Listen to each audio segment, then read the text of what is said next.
adalah gembalaku, takkan kekurangan aku. Ia membaringkan aku di padang berumput hijau. Saudara-saudara terkasih, selamat pagi. Salam jumpa lagi dalam Sabda Siap Saji Senin 4 Juli 2022, hari biasa pekan ke-14. Marilah kita berdoa. Karena Bapa, Putra, dan Roh Kudus. Amin. Allah Bapa, sumber kehidupan, Engkau membangkitkan orang yang jatuh dan menghidupkan kembali orang yang mati. Semoga berkat Ekaristi kami diteguhkan untuk semakin terlibat dalam karya keselamatan-Mu, dan pada akhir zaman kami semua Kau anugerah hidup abadi dengan pengantaran Kristus Tuhan kami. Amin. Tuhan bersamamu dan bersama rohmu. Inilah Injil Yesus Kristus menurut Matius. Dimuliakanlah Tuhan. Sekali peristiwa datanglah kepada Yesus seorang kepala rumah ibadat. Ia menyembah Dia dan berkata, "Anakku perempuan baru saja meninggal, tetapi datanglah, letakkanlah tanganmu atasnya, maka ia akan hidup." Lalu Yesus pun bangun dan bersama murid-muridnya mengikuti orang itu. Pada waktu itu seorang wanita yang sudah 12 tahun lamanya menderita pendarahan maju mendekati Yesus dari belakang dan menjamah jumbai jubahnya.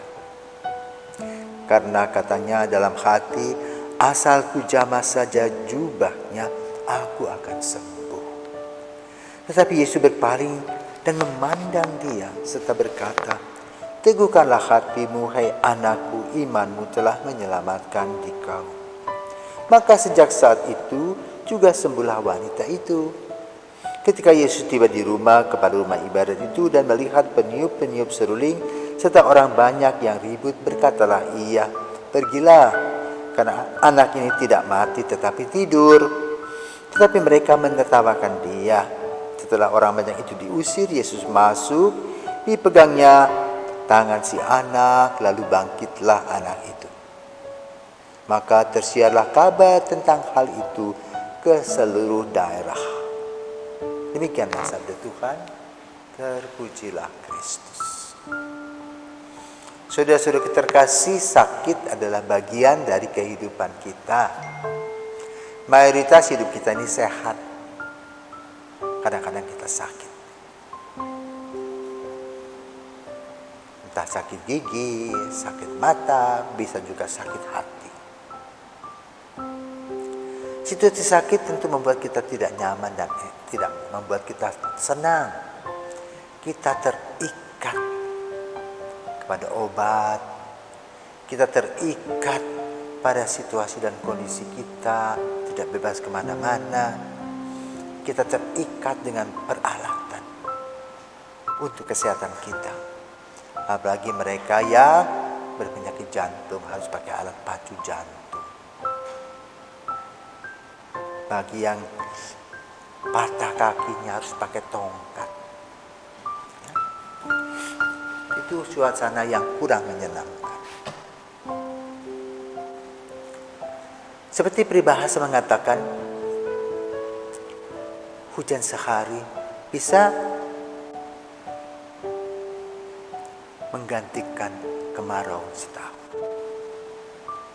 Artinya bahwa ketika ada orang anggota keluarga kita yang sakit, kita semua repot. Saya punya pengalaman, orang tuaku kena dapat mium. Lalu harus operasi karena pendarahan. Tentu operasi yang dianggap besar itu menyebabkan menyebabkan kita takut. Kami takut kehilangan ibu, karena dia harus operasi besar. Maka kami jaga di depan ruang operasi, kita berrosario dan sebagainya. Dan bagi yang sakit pun bergulat.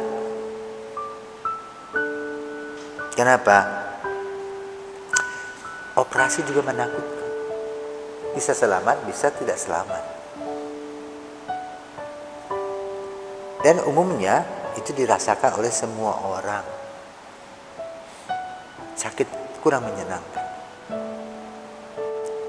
Apalagi dengan peristiwa yang disampaikan dalam Injil. Seorang kepala rumah tangga ibadat atau koster ya kalau pada saat kita sekarang. Anaknya meninggal. Maka datang kepada Yesus untuk apa? Disembuhkan, untuk dibangkitkan kembali. Tentu karena iman dan mencari cara, jalan dan sebagainya. Lalu Yesus merespons apa yang diinginkan. Sama seperti doa-doa kita, jangan kita berpikir, wah Tuhan Yesus tidak peduli sama kita. Yesus selalu dan senantiasa merespons apa yang kita inginkan. Dan baru akan melaksanakannya tepat waktu, tepat guna. Dalam perjalanan menuju rumah kepala ibadat itu, Yesus berdesak-desakan dan seorang ibu menjamah jubahnya dan sembuh. Karena apa? Dia pikir kalau aku menjamah jubahnya pasti aku sembuh. Itulah iman saudara. Maka dengan iman kita bisa disembuhkan. Lalu Yesus berjalan kembali menuju rumah kepala rumah ibadat dan menyembuhkan atau membangkitkan anak yang sudah mati. Dan itulah Yesus yang senantiasa memberikan yang terbaik. Karena itu kalau kita memperhatikan frame dari karya Yesus adalah doa dan karya. Berdoa mengadakan relasi dengan yang intens dengan Bapa di surga. Yang isinya adalah pujian dan syukur serta permohonan.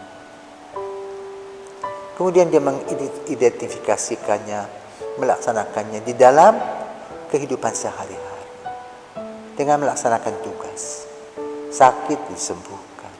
Yang putus asa diberikan harapan. Yang lapar diberi makan. Itulah sang juru selamat kita. Kita beruntung karena kita punya Yesus. Tetapi juga kita belajar dari mereka-mereka yang lebih dulu. Sementara waktu itu Yesus belum wafat, belum bangkit. Mereka masih hidup bersama sebagai manusia biasa. Dan Yesus sebagai putra Allah belum begitu bersaksi. Seperti yang dialami oleh para murid ketika Yesus wafat, bangkit. Iman mereka mengajar kita untuk senantiasa terbuka kepada Tuhan. Berapa kecil pun iman itu, Yesus menjawabnya dengan sukacita. Maka mari saudara kita kasih, kita menggali hidup iman kita melalui contoh dan keteladanan dari kepala rumah ibadat dan juga ibu yang menjamah jubahnya Yesus. Betapa iman menyelamatkan. Selamat pagi.